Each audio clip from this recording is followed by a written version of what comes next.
apologize for the lateness of this video, but I was in Ecuador for spring break, and so I couldn't really film a video, and so yeah, now I'm just gonna post this now in the middle of the night.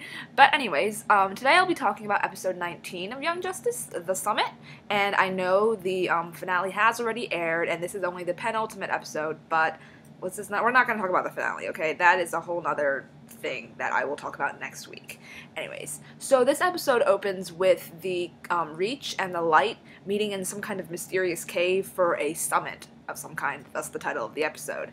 And I don't know, like, this entire sequence kind of, like, parts of it go over my head, which I don't know how that says about the show in general, because this is targeted for, like, 10-year-old boys. So if the show is if it's going over my head, maybe I'm just, like, not a very astute viewer, but if it's going over my head, I don't know how they're comprehending any of it. So obviously they're like here to like negotiate after all the like things that have been going on, where the Light's been planning their own thing with like Queen Bee and Vandal Savage, who is in fact a member of the Light, which I kind of derped on that last week.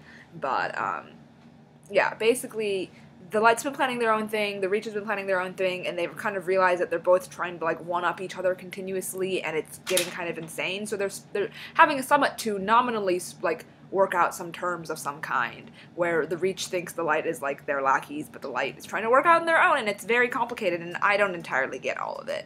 I mean, yeah. We know that the Light has some kind of nefarious plan from the end of last week's episode with Queen Bee talking to all her minions, but we still don't really know what's going on. And I mean, mostly I spent the time being like, oh yay, Artemis showed up again, yay! Because those are kind of my priorities with this show. But, yeah, and it was really weird seeing Ra's al Ghul again, because he really hasn't been around since, like, the beginning of, not the beginning, like the middle of last season, and he just kind of like showed up. I always like forgot that he was a member of the Light, and I actually thought he was, what's his name, Count Vertigo for a while. Then I was like, that doesn't make sense. But anyways, so Black Beetle apparently is now his own authority, because like, I don't know what's going on with him, and all these villain politics are a little bit too subtle for me, and it's kind of interesting how much they trust Calder, because they're just like, oh, you know, Calder has done so much for the Light, and he's now, and then they're trusting him with security, which I just thought was actually hilarious, because I was like, lol, we all know that he's a double agent, and they don't, so it's just like, sucks for them. But anyways, it was really nice to see, like, Calder be so logical, and, like, himself, like, just, like, himself as Aqualad, like, kind of a callback to last season, even in the middle of all this, like, villain stuff. It was nice to see him be like, okay, enough, we need to set this straight, even though, obviously, he had his own, like, other motives going on. Like, he just seemed so, like, it's so much, like, an integral part of his character, and it was really nice seeing that again, because I feel like he spent so much of his time being, like, comatose, that, like, you wanted to see him be himself again. And then okay, and then the part when Artemis is revealed, that was really huge. Like, I mean, I knew it was coming, because, I mean, it had to come at some point, but then, like, the way they did it was actually really cool with the sword reflection thing, because the whole point is that it's a charm, and so it doesn't actually alter her appearance.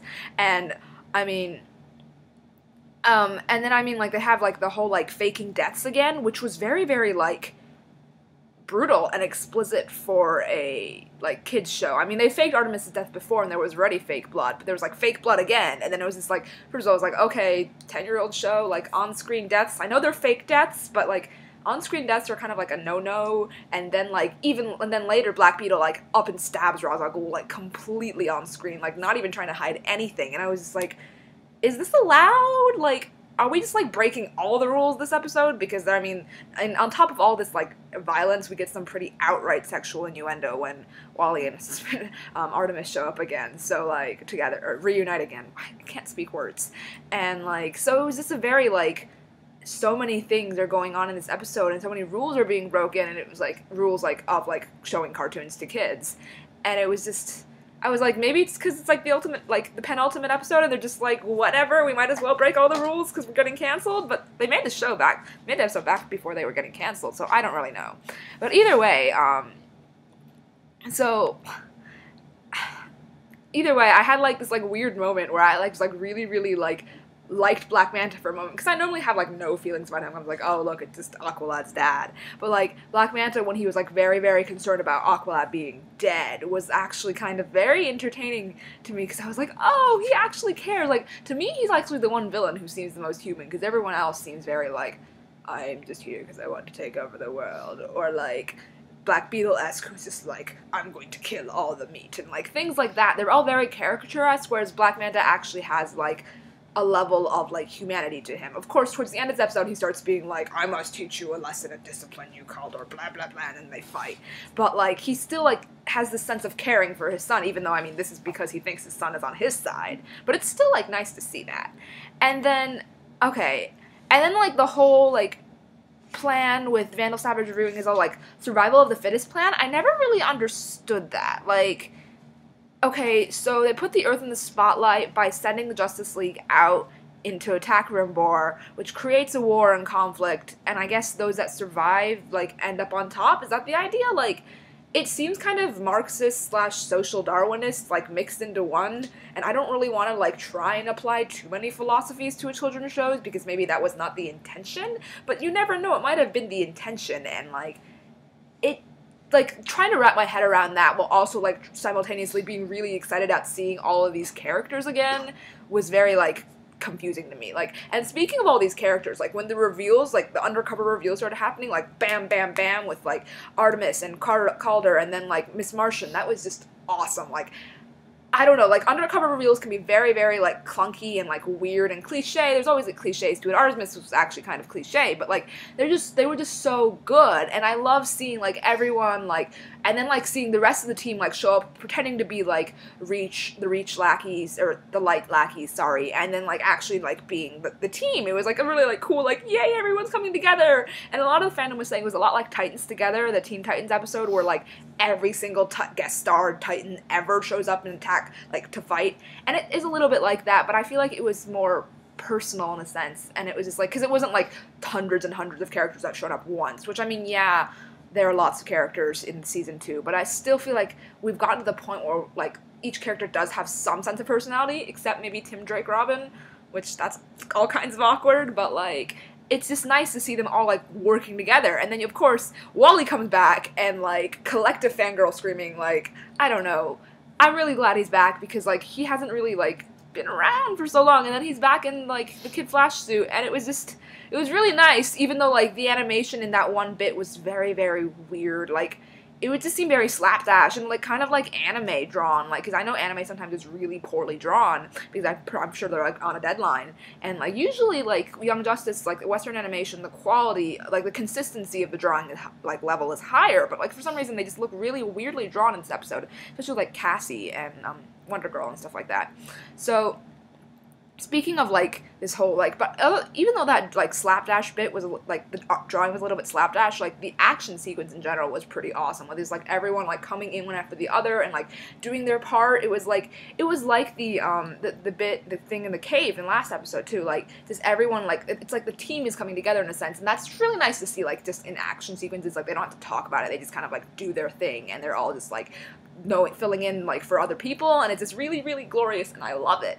And the other thing, I mean, like, okay, yeah, and then we can talk about the Spitfire moment for a moment, because, yes, I do ship them, and, like, I don't know, like, I've always shipped them more on the, like, unsaid, like, level, like, back when they, like, were not talking about the fact that they liked each other, and, like, but the, like, outright, like, we can talk about this when we're alone, like, that was just, like, oh, wow, so much outright innuendo right there. And it was just, made me really happy, too, that they're finally, like, reunited after, like, all of this angst and suffering and horribleness.